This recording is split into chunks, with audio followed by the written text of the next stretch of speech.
ब्राह्मण, बकरी और 3 ठग की कहानी। किसी गांव में शंभू दयाल नाम का एक प्रसिद्ध ब्राह्मण रहता था। वह बहुत ही विद्वान था और लोग आए दिन उसे अपने घर में भोजन के लिए निमंत्रण कर देते। एक दिन ब्राह्मण एक सेठ जी के यहाँ भोजन करके आ रहा था। लौटते समय सेठ ने ब्राह्मण को एक बकरी उपहार में दी, जिससे ब्राह्मण रोजाना उसका दूध पी सके। ब्राह्मण बकरी को कंधे पर रखकर घर की ओर जा रहा था। रास्ते में 3 ठगों ने ब्राह्मण और उसकी बकरी को देख लिया और ब्राह्मण को लूटने का षड्यंत्र रचा। वे ठग थोड़ी थोड़ी दूरी पर जाकर खड़े हो गए। जैसे ही ब्राह्मण पहले ठग के पास से गुजरा तो ठग जोर जोर से हंसने लगा। ब्राह्मण ने इसका कारण पूछा तो ठग ने कहा, महाराज, मैं पहली बार देख रहा हूँ कि एक ब्राह्मण देवता अपने कंधे के ऊपर गधे को ले जा रहे हैं। ब्राह्मण को उसकी बात सुनकर गुस्सा आ गया और ठग को भला बुरा कहते हुए आगे बढ़ गया। थोड़ी ही दूर पर ब्राह्मण को दूसरा ठग मिला।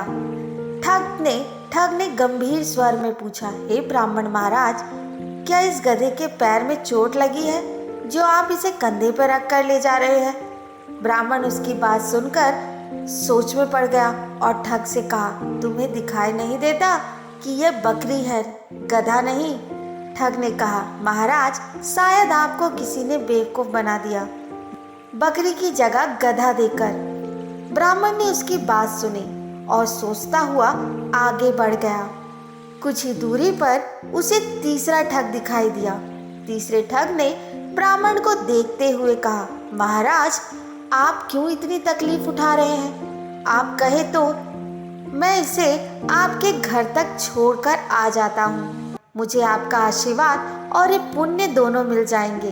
ठग की बात सुनकर ब्राह्मण खुश हो गया। बकरी को उसके कंधे पर रख दिया।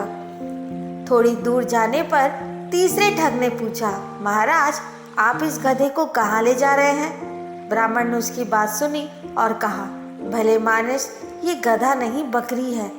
ठग ने जोर देकर कहा, हे ब्राह्मण देवता, लगता है किसी ने आपके साथ छल किया है और ये गधा दे दिया। ब्राह्मण ने सोचा कि रास्ते में जो भी मिल रहा है बस एक ही बात कह रहा है।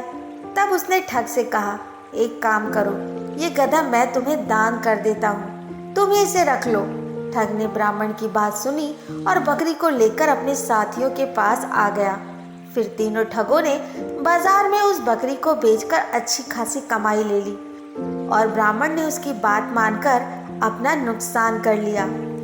किसी भी झूठ को अगर कई बार बोला जाए तो वो सच लगने लगता है, इसलिए हमेशा अपने दिमाग का प्रयोग करें और सोच विचार कर ही किसी पर विश्वास करें। तो दोस्तों, आज की ये कहानी कैसी लगी कमेंट बॉक्स में ज़रूर बताएं और हाँ, मेरे चैनल को लाइक, शेयर, सब्सक्राइब करना ना भूलें।